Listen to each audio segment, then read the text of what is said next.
बेटी की विदाई। शादी के बाद विदाई का समय था। नेहा अपनी माँ से मिलने के बाद अपने पिता से लिपट कर रो रही थी। वहाँ मौजूद सभी लोगों की आंखें नम थीं। नेहा ने घूंघट निकाला हुआ था। वो अपनी छोटी बहन के साथ सजाई गई गाड़ी के नज़दीक आ गई थी। दूल्हा अविनाश अपने खास मित्र विकास के साथ बातें कर रहा था। विकास यार, अविनाश सबसे पहले घर पहुंचते ही होटल अमृत बाग चलकर बढ़िया खाना खाएंगे। यहाँ तेरी ससुराल में खाने का मज़ा नहीं आया। तभी पास में खड़ा अविनाश का छोटा भाई राकेश बोला, हाँ यार, पनीर कुछ ठीक नहीं था और रस मलाई में रस ही नहीं था। और वह ही कर जोर से हंसने लगा। अविनाश भी पीछे नहीं रहा। अरे हम लोग अमृत बाग चलेंगे, जो खाना है खा लेना।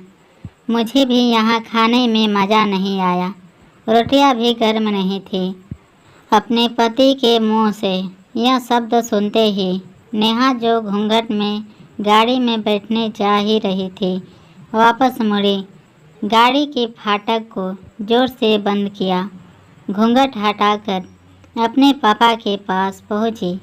अपने पापा का हाथ अपने हाथ में लिया। मैं ससुराल नहीं जा रही पिताजी, मुझे यह शादी मंजूर नहीं। यह शब्द उसने इतनी ज़ोर से कहे कि सब लोग हक्के बक्के रह गए। सब नज़दीक आ गए। नेहा के ससुराल वालों पर तो जैसे पहाड़ टूट पड़ा। मामला क्या था, यह किसी की समझ में नहीं आ रहा था। तभी नेहा के ससुर राधे श्याम ने कहा, आगे बढ़कर। नेहा ने पूछा, लेकिन बात क्या है? बहू, शादी हो गई है, विदाई का समय है। अचानक क्या हुआ कि तुम शादी को नामंजूर कर रही हो? अविनाश की तो मानो दुनिया टूटने जा रही थी। वह भी नेहा के पास आ गया। अविनाश के दोस्त भी सब लोग जानना चाहते थे कि आखिर ऐन वक्त पर क्या हुआ कि दुल्हन ससुराल जाने से मना कर रही है। नेहा ने अपने पिता दया शंकर जी का हाथ पकड़ रखा था। नेहा ने अपने ससुर से कहा, बाबूजी, मेरे माता पिता ने अपने सपनों को मारकर हम बहनों को पढ़ाया लिखाया, वह काबिल बनाया है। आप जानते हैं एक बाप के लिए बेटी क्या मायने रखती हैं। आप वहाँ आपका बेटा नहीं जान सकते क्योंकि आपके कोई बेटी नहीं है। नेहा रोती हुई बोले जा रही थी। आप जानते हैं मेरी शादी के लिए वह शादी में बारातियों के आवभगत में कोई कमी न रह जाए, इसलिए मेरे पिताजी पिछले 1 साल से रात को 2-3 बजे तक जागकर मेरी माँ के साथ योजना बनाते थे। खाने में क्या बनेगा, रसोइया कौन होगा। पिछले 1 साल में मेरी माँ ने नई साड़ी नहीं खरीदी क्योंकि मेरी शादी में कमी न रह जाए।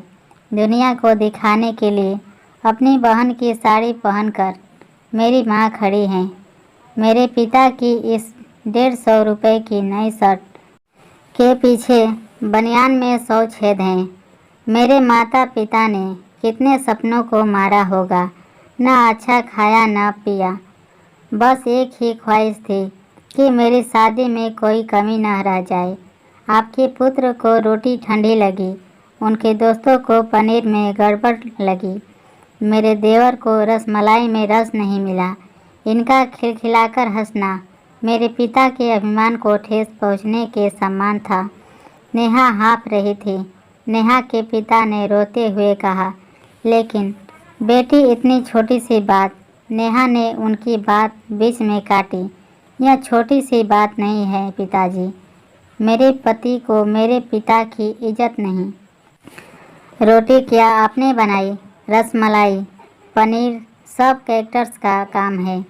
आपने दिल खोलकर वह हैसियत से बढ़कर खर्च किया है। कुछ कमी रही तो वह कैरेक्टर्स की तरफ से। आप तो अपने दुख का दुखड़ा अपनी गुड़िया रानी को विदा कर रहे हैं। आप कितनी रात रोएंगे क्या मुझे पता नहीं। माँ कभी मेरे बिना घर से बाहर नहीं निकली। कल से वह बाजार अकेले जाएगी, जा पाएगी। जो लोग पत्नी या बहू लेने आए हैं वह खाने में कमियां निकाल रहे हैं। मुझ में कोई कमी आपने नहीं रखी। यह बात इनकी समझ में नहीं आई। दया शंकर जी ने नेहा के सर पर हाथ फिराया। अरे पगली, बात का बतंगड़ बना रही है। मुझे तुझ पर गर्व है कि तू मेरी बेटी है, लेकिन बेटा इन्हें माफ़ कर दे। तुझे मेरी कसम, शांत हो जा। तभी अविनाश ने आकर दया शंकर जी के हाथ पकड़ लिए। मुझे माफ़ कर दिए बाबूजी, मुझसे गलती हो गई। मैं उसका गला बैठ गया था, रो पड़ा था। वह तभी राधे श्याम जी ने आगे बढ़कर नेहा के सर पर हाथ रखा। मैं तो बहू लेने आया था, लेकिन ईश्वर बहुत कृपालु है, उसने मुझे बेटी दे दी। वह बेटी की अहमियत भी समझा दी। मुझे ईश्वर ने बेटी नहीं दी, शायद इसलिए कि तेरे जैसी बेटी मेरी नसीब में थी। अब बेटी इन नालायकों को माफ़ कर दे। मैं हाथ जोड़ता हूँ तेरे सामने। मेरी बेटी नेहा मुझे लौटा दे। और दया शंकर जी ने सचमुच हाथ जोड़ दिए थे। वह नेहा के सामने सर झुका दिया। नेहा ने अपने ससुर के हाथ पकड़ लिए। बाबूजी, राधे श्याम ने कहा। बाबूजी नहीं, पिताजी। नेहा भी भावुक होकर राधे श्याम जी से लिपट गई थी। दया शंकर जी ऐसी बेटी पाकर गौरव की अनुभूति कर रहे थे। नेहा अब राजी खुशी अपने ससुराल रवाना हो गई थी। पीछे छोड़ गई थी आंसुओं से भीगी अपने माँ पिता की आंखें, अपने पिता का वह आंगन जिस पर कल तक वह चहकती थी। आज से इस आंगन की चिड़िया उड़ गई थी किसी दूर प्रदेश में और किसी पेड़ पर अपना घरौंदा बनाएंगी। यह कहानी आपको कैसी लगी दोस्तों, कमेंट बॉक्स में लिख कर बताइए। हमारी अगर वीडियो से कुछ आपको सीखने को मिलता है तो वीडियो को लाइक करें और चैनल को सब्सक्राइब करें, ताकि हमारी अच्छी वीडियो ऐसे ही आते रहें।